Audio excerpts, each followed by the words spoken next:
Most sellers in today's market, my friends, think buyer feedback actually helps them fix the problem. But here's the danger.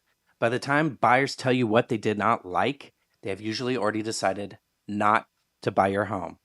This is one of the biggest traps sellers fall into.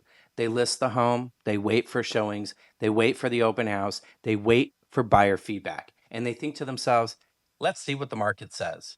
But that can be an expensive mistake because the feedback you get after a showing is usually not coming from a buyer who is still excited about your home. It is coming from a buyer who already passed. They may say, the price just feels too high.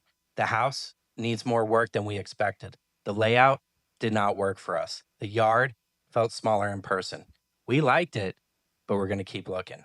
That feedback might sound helpful, but it's also telling you something very painful. The buyers you needed most already saw the home and chose not to act. That matters because the first buyers through your home are usually the most active buyers in your price range. They know the competition. They know what else is available out there. They know what feels worth it. So when they walk through and do nothing, the question is not just what did they say? The real question becomes what did they already decide? And that is why buyer feedback can literally kill your home sale.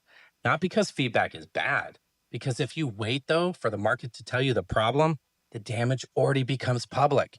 Days on market become public. Price reductions become public. Buyer hesitation becomes public. And once buyers see that other buyers passed, they start asking different questions. They're not asking, should we move fast? They're now asking, why has it not sold? Will they reduce? How low do you think they will go?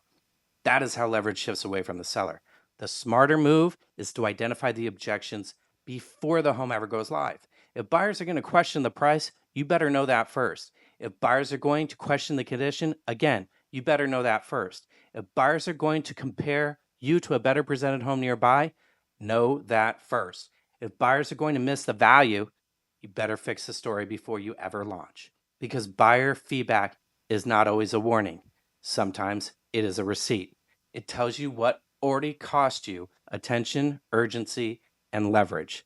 So before you list, do not ask yourself, what will buyers say after they see it? Ask, what will buyers think before they ever make an offer? Because if you wait until buyers tell you what is wrong, the buyers you needed may already be gone. My name is Eric Haas, and I'm a realtor on the west side of Los Angeles with over 20 years in this business at Christie's International Real Estate.